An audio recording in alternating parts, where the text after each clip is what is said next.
Assalamualaikum warahmatullahi wabarakatuh. Ketemu dengan saya Julis. Di sini saya akan menjelaskan materi MPLS, yaitu tentang perundungan atau bullying.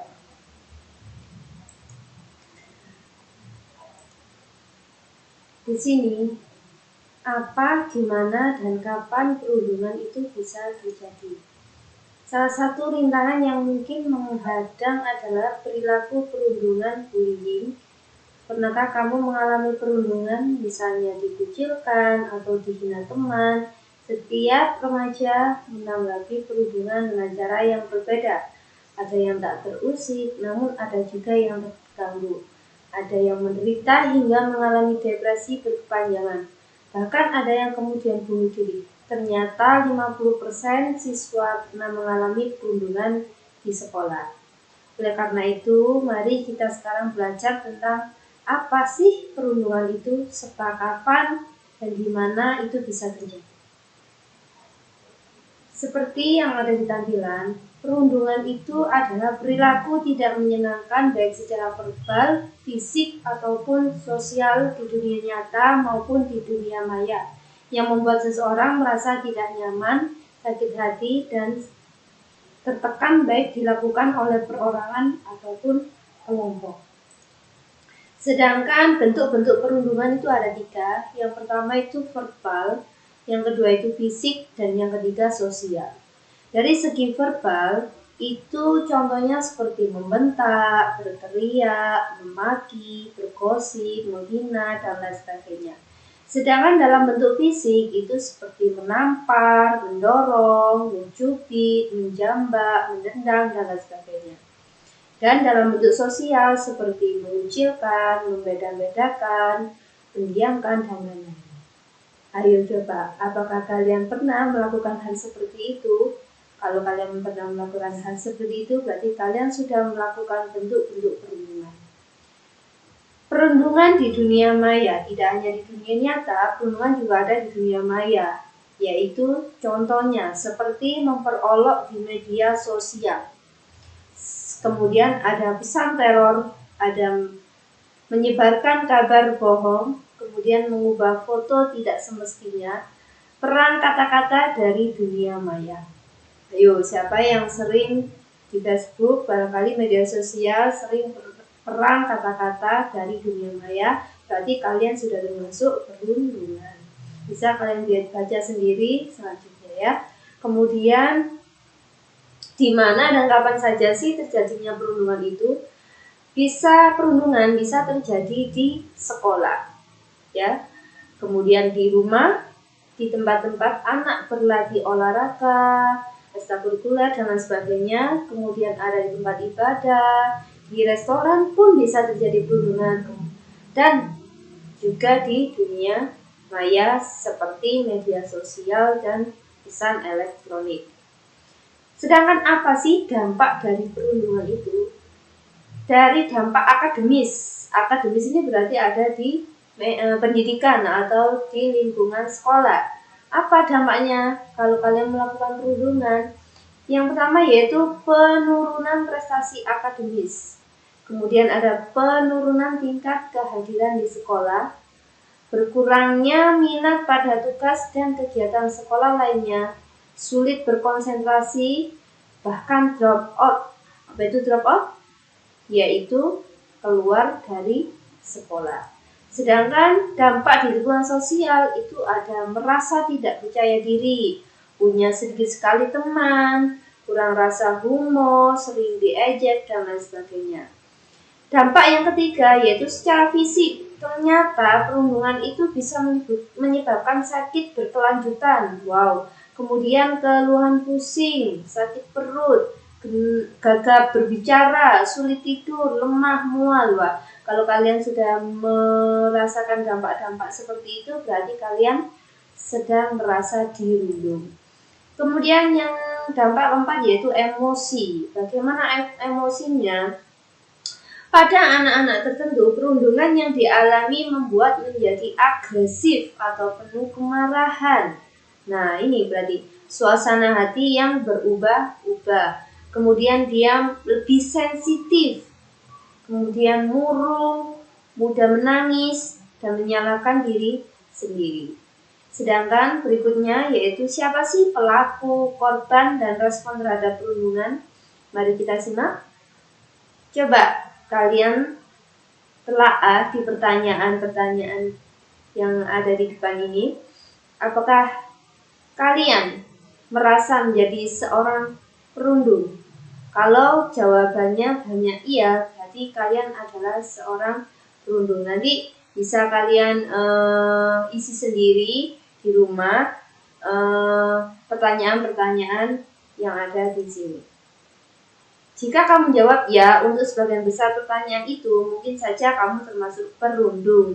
Apa yang bisa kamu lakukan agar dapat berhenti dari perilaku perundungan? Kita lihat di sini. Di sini, kalau kamu sudah merasa menjadi anak yang perundung, berarti kamu harus bisa meminta maaf, kemudian lebih bersabar, dan melakukan kerja-kerja sosial. Di sini bisa kalian baca sendiri ya. Kemudian, mengapa seseorang bisa melakukan perundungan?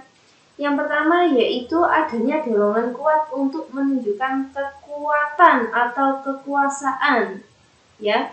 Kemudian pernah menjadi korban perundungan sehingga dia merasa ingin melakukan perundungan terhadap orang lain. Kemudian merasa iri hati kepada orang lain.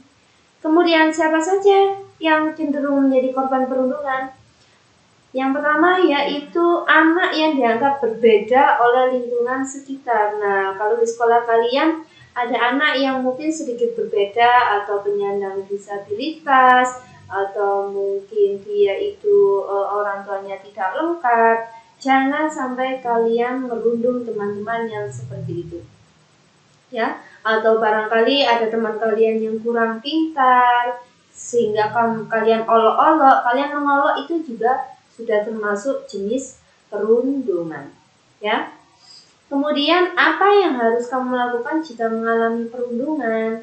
Yang pertama adalah tetaplah bersikap tenang, ya. Jangan langsung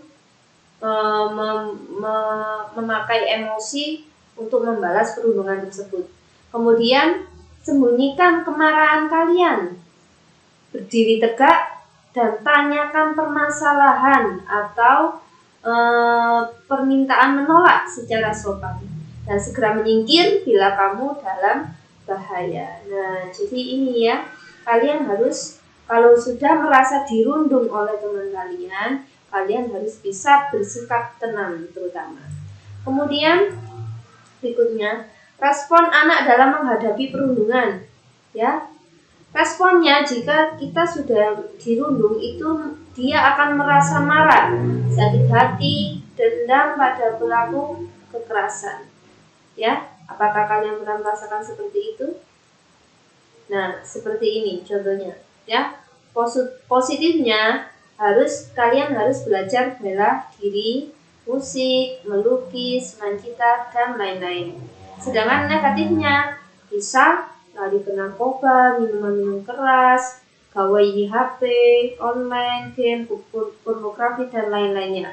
Ini jika sudah terjadi cenderung merasa melakukan hal-hal yang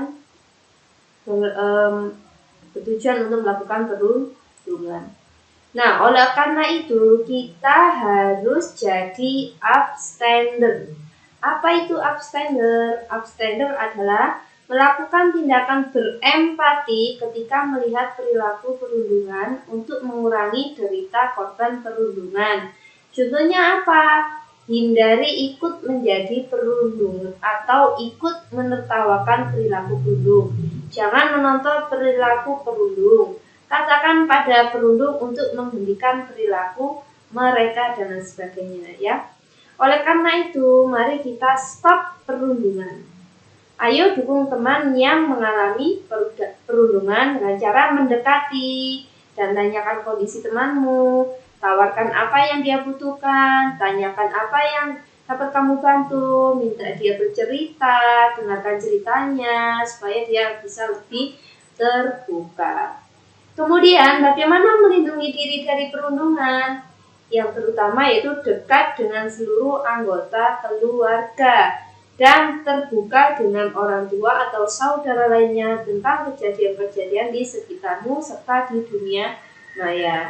Jadi kalau kalian sudah dirundung sama teman kalian, jangan sungkan-sungkan untuk bercerita kepada orang tua atau kepada bapak ibu guru di sekolah juga bisa. Semakin kalian diam, maka akan semakin kalian dirundung oleh teman-teman kalian. Ya.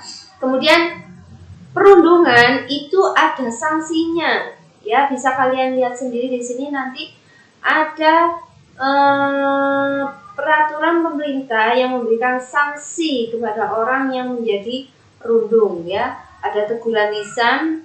Kemudian di sini bahkan ada pidana penjara paling lama 3 tahun sampai 6 bulan. Wow. Jadi jangan sampai coba-coba kalian menjadi seorang perundung, ya, membuli teman-temannya. Nah, kalau teman kalian sudah merasa tidak terima, maka kalian bisa dilaporkan. Nah, ini ada sanksi-sanksinya, ya. Oleh karena itu, mari kita bersama hentikan perundungan dan semai persahabatan, terutama di SMP 45 Gebo. Mari kita jaga silaturahmi, kita saling terbuka, menjaga satu sama lain. Nah, demikian materi MPLS tentang perundungan yang bisa saya sampaikan. Nanti kalau kurang mengerti, kalian bisa bertanya kepada Bapak Ibu guru di sekolah. Sekian, terima kasih. Wassalamualaikum.